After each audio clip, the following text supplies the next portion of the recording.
Votre système de démocratie directe vise essentiellement à changer la façon de faire des lois. Mais ne pensez-vous pas que le problème principal aujourd'hui n'est pas dans la définition des lois, mais dans leur application? De nombreuses lois actuelles sont bonnes, mais elles sont mal appliquées. En cela, le fonctionnement police-justice serait à revoir complètement. Vous dites que de nombreuses lois actuelles sont bonnes. Je vous laisse la responsabilité de cette affirmation. En tout cas, c'est un débat distinct de celui de leur application. Application bonne ou mauvaise. Dire que les lois sont mal appliquées peut revêtir deux sens. Soit celui d'un dysfonctionnement de la police-justice qui entraînerait une application de la loi différente de l'esprit dans lequel elle a été conçue, soit celui d'un dysfonctionnement du système législatif lui-même qui entraînerait une non-application technique de la loi après son adoption. Commençons par la deuxième hypothèse. Le problème de la non-application technique de la loi après son adoption, c'est un problème bien réel. Il est généré par un certain nombre de facteurs, dont en premier lieu celui du nombre excessif de lois.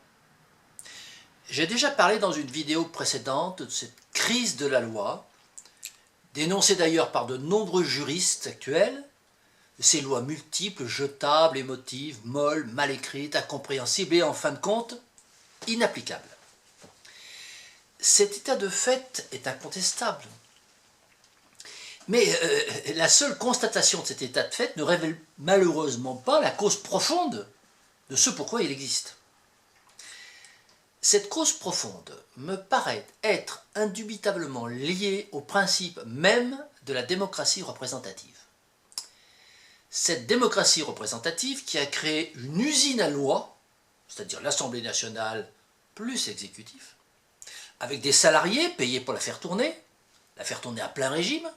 Les salariés, c'est les députés et les mandataires, eh bien, ne peut que constater les dégâts dus à l'emballement de tout ce dispositif. De ce point de vue, le système des agoras, lui, pallie ce dysfonctionnement en ralentissant très sensiblement la production législative. Car la réalité de la démocratie représentative actuelle, c'est qu'un bon tiers des lois votées ne seront jamais appliquées, et tout simplement parce qu'elles ne recevront jamais de décret d'application. Ce fameux décret d'application qui ne pourra être établi parce qu'il va être noyé sous l'avalanche de la production législative quotidienne. J'ai récemment lu une phrase du sénateur David Assouline qui disait « Parfois on se flagelle nous-mêmes avec notre surabondance d'amendements, de phrases bavardes, et des décrets qui sont ensuite impossibles à faire. » De ce point de vue, la démocratie directe règle ce problème, puisqu'elle ignore le dispositif des amendements. Voir la vidéo intitulée « La question des amendements » sur cette même chaîne YouTube. D'autre part, les projets de loi étant écrits par les usagers eux-mêmes dans démocratie directe, on peut pronostiquer sans risque de se tromper que les termes employés seront plutôt clairs et concrets et pas bavards, comme le dit M. Assouline. Quant au problème des décrets d'application qui ne seront jamais pris et qui entraînent une mise au rebut technique de certaines lois, ce problème met en lumière de façon éclatante la mainmise de l'exécutif sur le législatif, ridiculisant par là même le concept de séparation des pouvoirs pourtant édicté dans la Constitution. En réalité, la Constitution, en stipulant un principe de séparation des pouvoirs, d'ailleurs non clairement défini, d'un côté, tout en indiquant que les lois doivent être promulguées et ratifiées par l'exécutif, toujours par le biais de ces fameux décrets d'application, d'un autre côté, énonce un paradoxe qu'elle occulte naturellement par une mystification rédactionnelle dont elle a le secret. Mais si on lit correctement et attentivement la Constitution actuelle, on s'aperçoit que la séparation des pouvoirs est un véritable leurre. On découvre même qu'en réalité, c'est le pouvoir exécutif lui-même qui exerce la fonction législative. En effet, si on considère que la loi, en tant que loi considérée en tant que terme générique, c'est-à-dire toute règle s'appliquant aux citoyens de façon obligatoire et par la coercition, la loi désigne alors tout l'ensemble des lois, décrets, règlements, arrêtés, circulaires administratives, directives, etc. Or, cet ensemble recouvre environ 140 000 règles, dont 10% à peine sont votées par l'Assemblée nationale, c'est-à-dire par le soi-disant pouvoir législatif.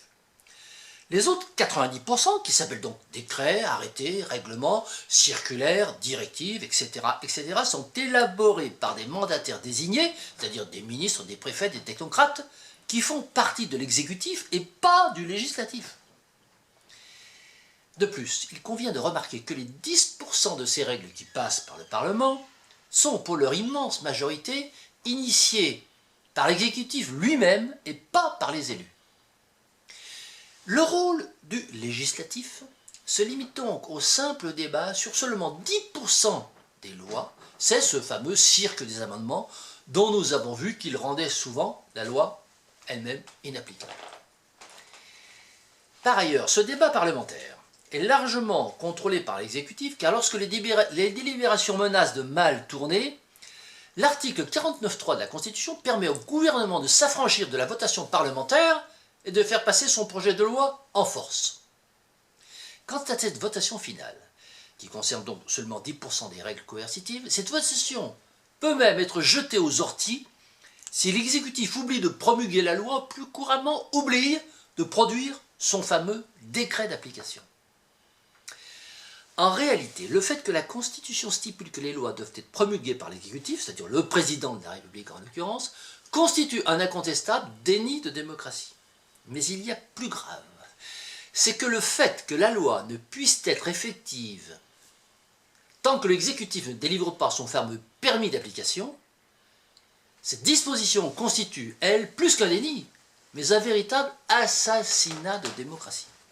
Et le terme n'est pas trop fort, car cette disposition réduit à néant le concept de séparation des pouvoirs. Autant dire, et écrire noir sur blanc dans la Constitution, que c'est l'exécutif qui fait la loi, les choses seraient plus claires ainsi.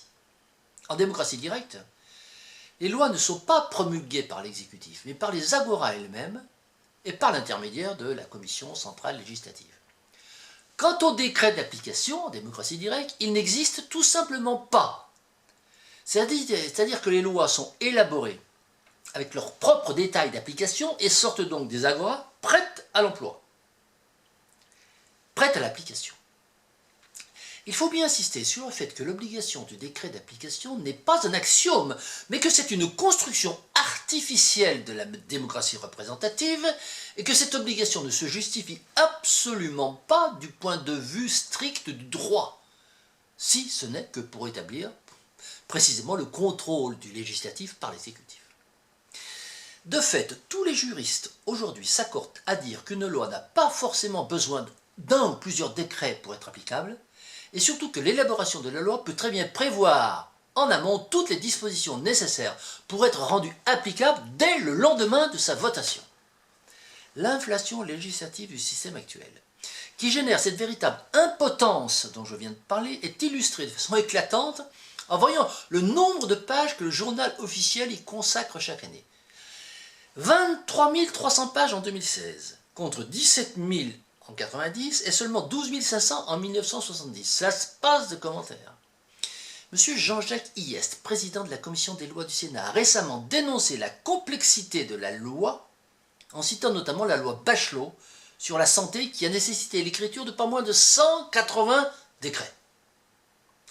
De plus, il est à noter que si l'exécutif tarde tant à rédiger les décrets, c'est souvent parce qu'il n'en a pas envie. Une autre cause classique de retard, c'est la pression des lobbies. Et il y a aussi une dernière explication à la mise au rebut de nos textes parlementaires, c'est qu'ils sont parfois tellement mal fagotés que leur mise en œuvre devient tout simplement impossible. Exemple, la loi organisant l'expérimentation des tests ADN pour tous les candidats au regroupement familial. Un autre sénateur, Madame Eliane Assassi, a récemment déclaré « L'avalanche des lois rend la tâche difficile aux tribunaux et compromet le principe de l'égalité. Comment les Français sont-ils censés connaître cette loi qui change sans cesse ?» Sur ce point encore, le système de la démocratie directe règle le problème puisque ce sont les citoyens qui font eux-mêmes la loi et sont donc plus à même de la connaître et de connaître ses variations. Mais cette citation introduit une réflexion sur la deuxième hypothèse que je formulais tout à l'heure, à savoir celle d'un dysfonctionnement de la justice police, qui entraînerait une application de la loi différente de l'esprit dans lequel elle a été conçue. En fait, sur ce point-là, le problème est encore plus grave qu'il n'y paraît, puisque la question n'est pas tant de savoir si les lois sont correctement interprétées par les tribunaux, mais de savoir si les tribunaux sont tout simplement en mesure de faire appliquer les lois. Il faut savoir que chaque année, un stock de 100 000 peines de prison ferme sont en attente d'exécution, et que sur ce stock, au moins un quart ne sera jamais exécuté. De fait, c'est 25 000 peines de prison ferme prononcées chaque année qui ne seront jamais mises à exécution. Il ne faut donc pas s'étonner que les forces de sécurité et les juges ne soient ni craints ni respectés dans un tel contexte. Par ailleurs, seulement 30% des peines de prison ferme sont mises à exécution immédiatement après le prononcé de la peine. Les autres attendent en moyenne plus d'1 an. Pourquoi ce délai? Tout d'abord parce que les condamnés sont souvent absents lors de leur procès et qu'il est difficile de les retrouver. Ensuite, parce qu'on a mis en place dans certaines maisons d'arrêt surpeuplées le principe du rendez-vous pénitentiaire, c'est-à-dire que si la prison est pleine, on demande aux condamnés de se présenter quelques mois plus tard. Évidemment, ils sont très nombreux à ne pas répondre à cette aimable invitation.